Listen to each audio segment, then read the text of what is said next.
Hello, Assalamu alaikum. Welcome to NUST Television Studio. Today in the studios we have Major General Bilal, who has had an illustrious career in the Strategic Plans Division, and he has also had the honor of being the chairman of SOPARCO. And I also have with me Nurul Huda, MS student in Center of International Peace and Conflict Studies, whose thesis is about militarization of outer space. So both of us are going to question General Bilal about Pakistan's space program and militarization of space program, militarization of outer space, and other such issues. So after this brief introduction, I will put forward the first question to General Bilal. Sir, I would like to know from you, as the chairman of SOPARCO, what is the history of Pakistan's space program? Thank you very much for having me here. We were very lucky in the initial days that we have visionaries like Dr. Abdul Salam, who as early as in 1961, once the rest of the world was also peeping into space, laid the foundation of an organization which is what we call SPARCO today. If we look at the history of SPARCO, it is sinusoidal in nature. It had its highs and lows. But very early in the 70s, we had already mastered the engineering of sounding rockets, and we were sending sounding rockets with the help of NASA and then making it ourselves and studying upper space. Then for various reasons, the progress slowed down. And if I remember correctly, it was as late as 1990 that we were able to launch the first small satellite, Badda-1, which is essentially a technology demonstration or a test satellite. And then the second satellite took us up till 2001, which was Badr-B. So there are three eras to the history of SPARCO as I see it today. The first era in which we developed quickly and we had developed a capability of understanding space, making sounding rockets and doing some work in satellites. Then a period of lull in which we did launch one satellite, but we were not heading anywhere. But we did a lot of work on use of remote sensing during that period by borrowing satellite imagery from abroad.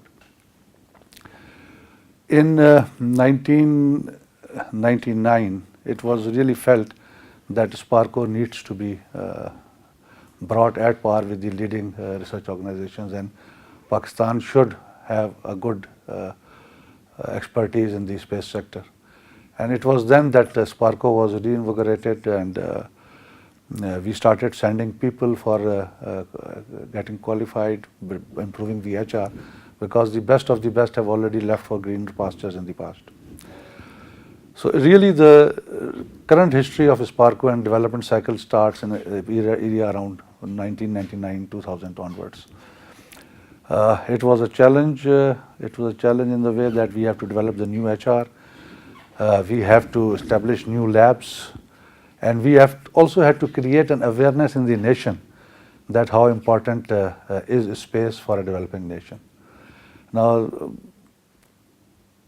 with a very focused approach, the work started, and you guys saw the launching of the ParkSat 1R in 2011, which was a communication satellite, followed by an indigenous made satellite in July last year, where two satellites were launched, remote sensing satellites were launched, and one of them was Pakistan was totally indigenous. And now I think we are rolling well, and one hopes that every 2 to 3 years you will be seeing Pakistan launching a satellite and moving into other dimensions of space. Needless to say that there is no reason that you should be a spacefaring nation and the nation should not benefit from the offers or the facilities which the space provide. And in that context, the use of the remotely sensed data by our institutions, government at large, If I have to summarize it in one sentence, actually, space-based technologies, they act as a catalyst in the development of nations if they really utilize it. So I think this is very short overview of the history and where we stand today. And I hope from here on, with the focus, we move from progress to progress towards betterment. Thank you very much for your comments, sir. I was just wondering, you talked about about creating awareness in the nation. Do you think our current crop of political leaders are aware of the immense significance that space holds for our future progress and development? I think yes, the understanding is there, and there is will you find in certain quarters. But I think if I have to put in totally a different way, what I have seen in Pakistan, there are towers of excellence without any lateral communication in between, and I think that is the biggest weakness in our system. So there are capabilities available, growing vertically, but they are not permeating into the national system laterally. And this is a problem, I think, not only in the space sector, but in all the other sectors. For better governance, I think there couldn't be any other tool than the space-based imagery on which you impose all your data and you do one of the best analysis. NSDI is National Spatial Database Infrastructure, is a concept which has actually been introduced in various countries, and most of the modern countries are using it very effectively. And all the data which is transparent to various users is available at the flick of a button, and that is why the plannings don't go wrong. Otherwise, we keep on seeing our roads, where the roads are made and then they are redirected, and then there are services along the road, and nobody knows where there are services. With the satellite imagery, you can actually precisely pinpoint where are the services, and you can actually plan. The moment you plan, you put it on a map, on a drawing. This drawing is translated over a map, and this becomes history. So if after 50 years, 60 years, somebody is digging a place, they will exactly know what services go underneath. I think this is a big challenge, and we have to educate our decision makers and planners to use space-based technologies for all the development projects. I think you very rightly pointed out about the siloization of knowledge in our country. Universities are engines of research. Do you think there is any connectivity between, let's say, NUST or other leading universities with SUPARCO or the Institute of Space Technology? Because it's not only technology that matters, it also has to be a fusion of technology with policy. I think if you can shed some light on it, perhaps we can tell the authorities concerned that they should also look into this matter. Technology going to knowledge, we talk about industry-university linkages. I'm talking in those terms. You see, no university is worth its name if it is not generating new knowledge. Universities should be the seats of producing new knowledge. Now, in that context, I think Pakistan, in the context of space, took a very early decision, whereas the space science faculties were started in Punjab University and Karachi University. But then I think there is a bigger challenge that these people who qualified and come out of these systems, where they would be absorbed. And I don't think this thing was seen through. As a result, over the years, these departments deteriorated and started doing peripheral things. So this is very important, and that is why IST actually came into being, because we wanted, the country wanted a specific university in which the space-related technology should be. But then there are so many good universities which need to take it on, because till such time we will not have real R&D and innovation into space, we will not progress the way we need to progress. And for a country which has the capability, really have the capability in manpower, where they can create and design whatever they can, and we have seen again and again that capability is actually utilized by the countries abroad once these people fly to the green pasture, because they don't get an option or environment here. So every time you see a mathematician flying away and going to Australia, here he was only teaching, there he solved one of the pending theorems which were not being solved internationally. You see an engineer who goes and solves a problem here. Here you don't get an environment.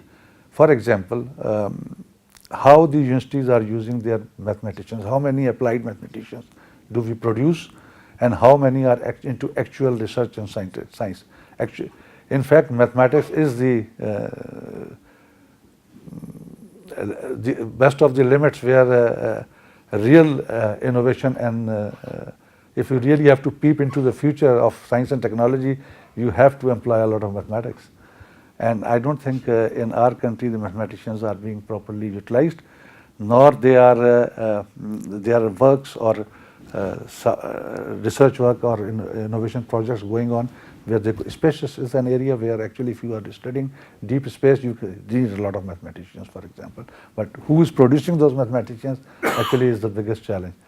So universities have a lot of role, not only doing R&D into various fields. Space technologies in itself is a combination of 100 different subjects. So no other place could be better than the universities to really do it. But then universities should be able to produce new knowledge, should be able to produce small satellites, they should be able to produce small power control circuits, they should be able to produce the solar panels which can go into the space and work. They could produce onboard computers for this system. They should be able to make telemetry systems for this system. For example, optical physics is one of the weakest links in Pakistan. We know we don't make any lenses. So probably some of the university needs to take the optical physics into, because that is what the future is. If you want to send ever a telescope into space, then again you are going to somebody else to make the telescope for you. Or even if you have to have optical observatories within the country, who will manage it? Again, we'll call the people from outside. Actually, the university should have their own observatories parked somewhere into northern areas, and some of the best areas are there are such good sites available to look into the sky. And I think lastly the universities also need to collect, I am going a little forward, some may not agree, but read Quran and see how the space has been explained into the Quran itself. And I think what the science is proving now was indicated in Quran in various parts. So somebody needs to, the physicist, the space scientist also need to see what is given in the Quran. We now know that the universe is expanding. It is written in the Quran, 1400 years ago it is expanding. We now know that the galaxies are rotating and these or these heavenly bodies, stars are rotating. It is given there, the birth of a star. So there's a lot there. I think bright minds, once they peep into the Quran and bring out the scientific authenticity of the knowledge and relate it to the current knowledge and compare it, I think this is a big area to work on in the universities. I think you made some very good points. I was just wondering, we haven't made any significant investment in a human resource, and whatever investment we have made, we have not been able to keep it within the country, and they've, as you said, they have flown abroad.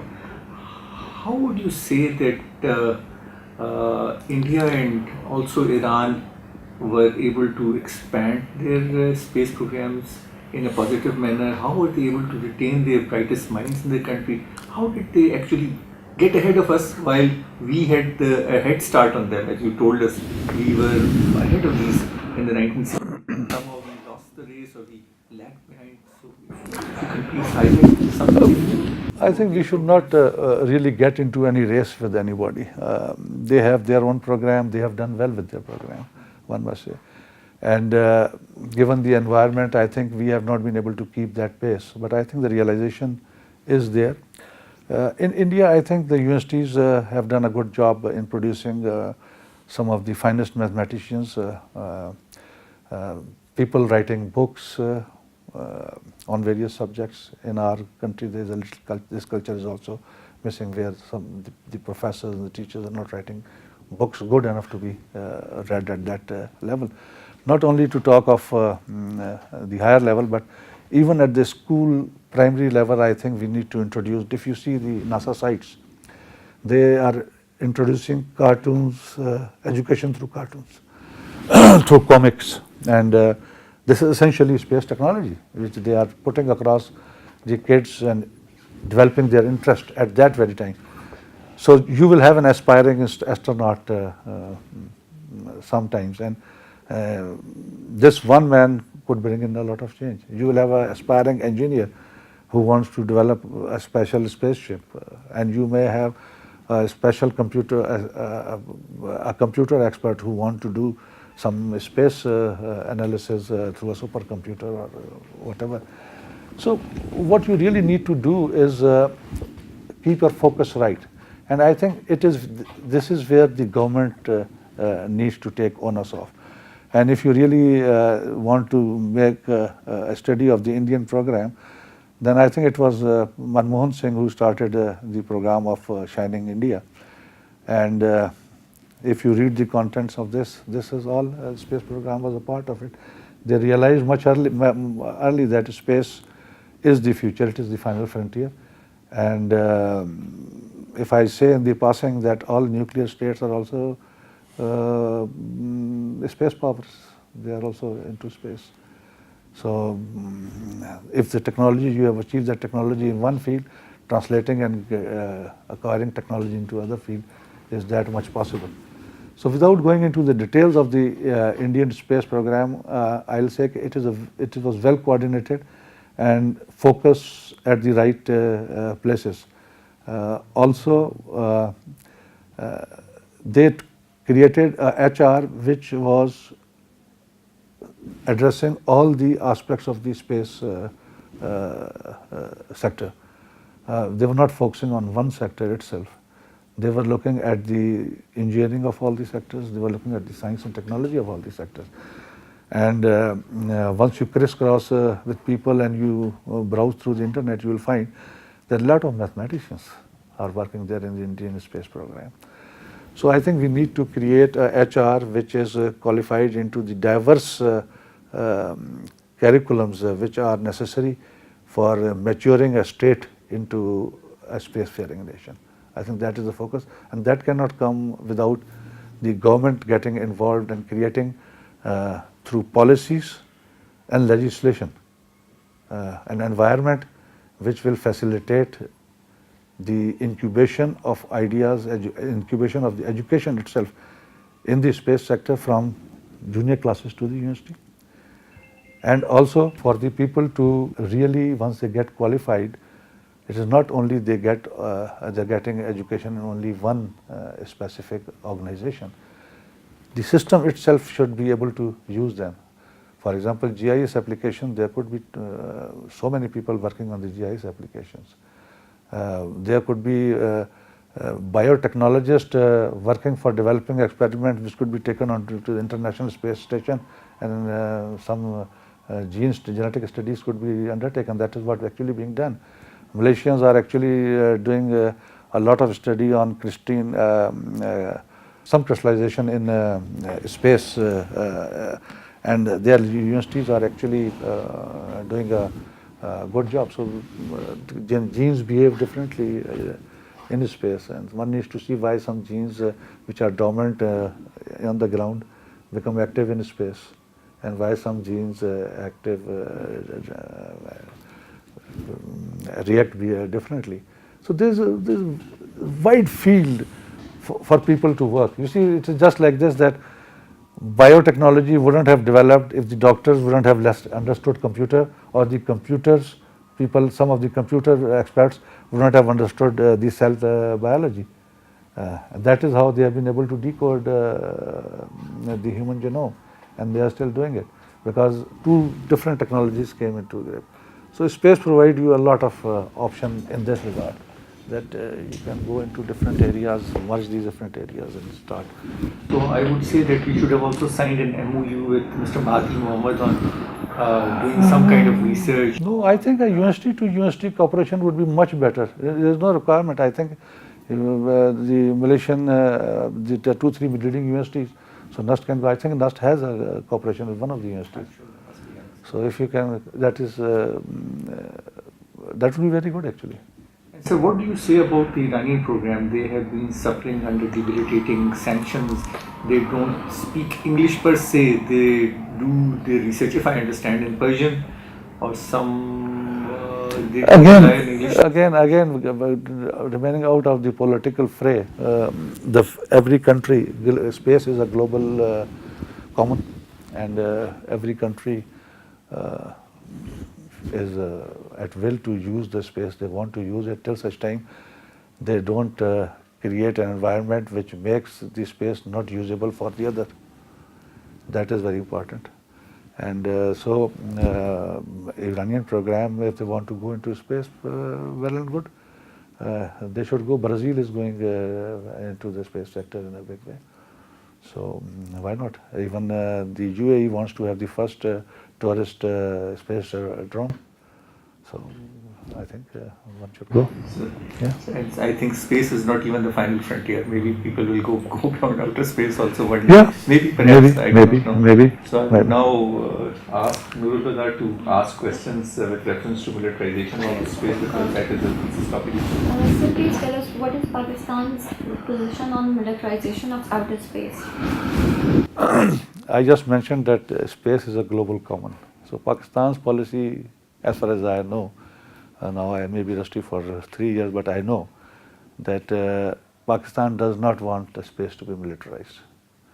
And most of the countries don't want space to be militarized. But in fact, space is a dual-based technology, and from space, if you are observing the ground, you are also observing the military developments. So that way you continue benefiting from the information. But militarization of space, meaning putting weapons into space, I think would be very disastrous. If you have seen that movie Gravity, you will not be able to handle space debris. Space travel will become difficult. In Earth, you have developed sciences to control things. Space probably is yet God's domain, and things you cannot control. Also, you will have to define internationally at the UN. You will have to define where the atmosphere finishes and space starts. I don't think there is up till now a barometer which defines that. And if we start militarizing space, then there will be issues with this also. So I think most of the countries won't like space to be militarized.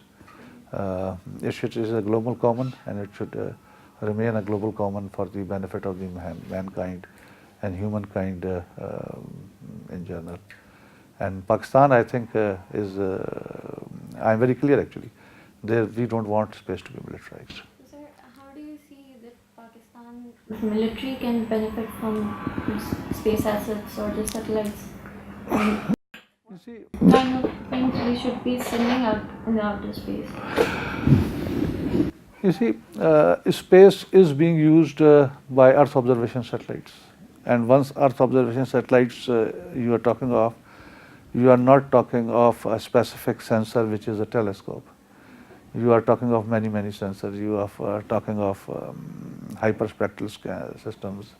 You are talking of radar satellites, which are already there actually. And they provide you data into various forms. Reportedly, there are sensors developed which can look about 30 meters into this Earth crust. So such information, such capabilities once deployed in the space would enable the analysts to analyze that what type of military facilities or development or movements taking place.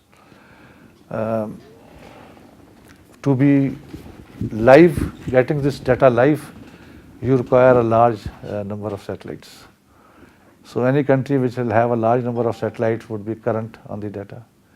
Any country which will have only rising and setting satellites and wait for information for a specific period, they will have blanks in their. So that is where it is important, right? And that is how all the militaries use it. And this is how Pakistan military can also use it, and I am sure they are using it. You remember the famous Arab-Israel war in which the gap between the armies were actually picked up by a satellite and passed on to the Israelis, and that is what they exploited. Right?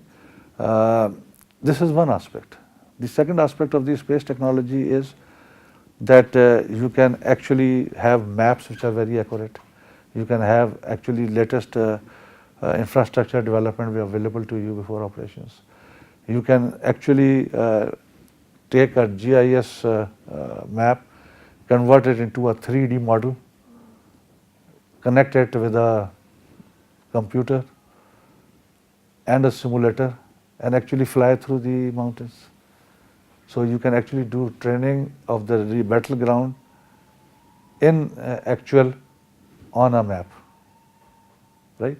So if you have an operation, you can actually rehearse that operation in the actual ground conditions. You don't have to make a model or sand model, and you can actually do it.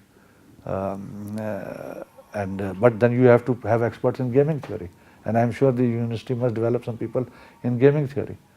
So gaming theory is the basis of developing such models, because that gives you the most real impact. So universities have to have actually a lot at their hand which they can develop. But naturally somebody should be synergizing all this, and that is where the lateral communication between all the government agencies, whether HEC, Science and Technology, Ministry of Communication and IT, all these needs to be linked together, and the universities also, so that you should know where you are going, and then of course wherever required you need to legislate. So my last question is that, how do you see the future of Pakistan's space program? I think the difficult time is over. We are well on our way, and I am really hopeful and pretty sure that this program is go from strength to strength now, provided the government keeps supporting it. For programs, space is an expensive venture, and its return comes not in kind, not in the rupee value, but in the benefits which it provides to the system. I'm giving you an example. If every year you have earthquakes or floods, let's say. Now, this flooding, though the warning system is very good, but this flooding still destroys a lot. And the seasonal damage for every flood runs to billions, right? Now, if through satellite imagery and things like that, you can study the hydrology correctly, how does it work, you can take certain measures, and at the same time you could predict the flood. Let's say you can give a 12-hour to 24-hour warning that the flood is imminent in this area, and you can just move the population. You should have mobilization schemes. You save life and property, and in times to come you will be able to make physical arrangements on the ground, so the water is moved in the different directions. It should not accumulate, where to let the water expand, where the water is getting narrow because of construction, roads, blah blah blah. So actually you start benefiting, you start saving that much by using a specific knowledge where you invested in some other sector. Same is for the agriculture. In agriculture nowadays you can actually, you need to zone your area, that this year we must create in this zone, in this much area should be under wheat, and this much area should be, it should not have, you should have so much surplus at the cost of something else. And we keep waiting that we will have to get tomatoes somewhere because we are not growing it. So we should be able to plan our land, number one. Number two, your urban expansion is so much and it is going into the prime lands, agriculture lands, that in future you will be running short of land. So if you can plan your urban areas through satellites into areas which are not being used for agriculture, you are saving your prime land for agriculture. If the disease is imminent, probably through satellite imagery, because of certain impacts, you can pick up that this area is going to be affected, and things like that. So actually ingenuity is the limit. I am not an entomologist, biologist, but if you go and you link the satellite information and link them with entomologists, we don't see entomology in Pakistan. Half of the crop diseases actually should be controlled by entomologists, by using those animals which are insects which are friendly and they live on the parasites. So things like that we need to inculcate and grow. Satellite based, you should be using satellites to reach out to the remotest location to pass them what agriculture practices they should have. What is mountain agriculture like? How much information we can pass them? They might not be watching normal TV.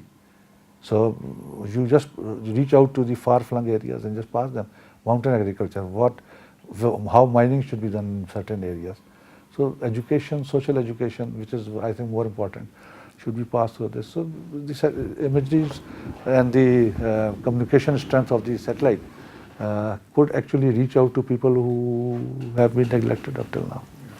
I was reading in the paper this morning that despite the fact that we had more than usual rainfall this year and the crop would be plentiful, but the crop has been attacked by a virus called yellow rust, and that is because the weather was also not its usual self. It was cooler than other previous years. So as you were saying, if we had that kind of knowledge from satellites, we could have saved our crop. You see, the satellite, what satellite does is that, let me say, it takes an image, hyperspectral, and it sees a yellow patch in this green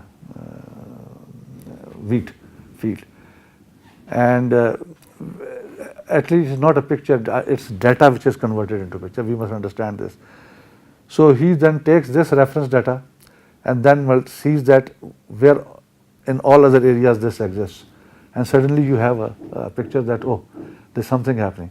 So the ground truthing parties, they go to the ground and they see, the satellite imagery can't see an insect, but they see a effect. So then you find out, okay, this is the one. Now if you control it in that area, it will not spread. And there are people down there who are experts in agriculture, who are experts in entomology, and we should know our own entomology. So these are the so actually development only takes place really once scientific knowledge of different cultures, different areas gets together and see what is its impact in one particular field, one particular area, and then you get the best of the results. So that is what is important. Synergy at a national level. Absolutely. Sir, thank you very much for Thank you spending very much. time and Thank you. answering our questions so candidly. And hope to see you again in the studio. Thank you very much. For cup shop and exchange of knowledge. Okay. Thank you very much. sir. Thank you very much. Thank you.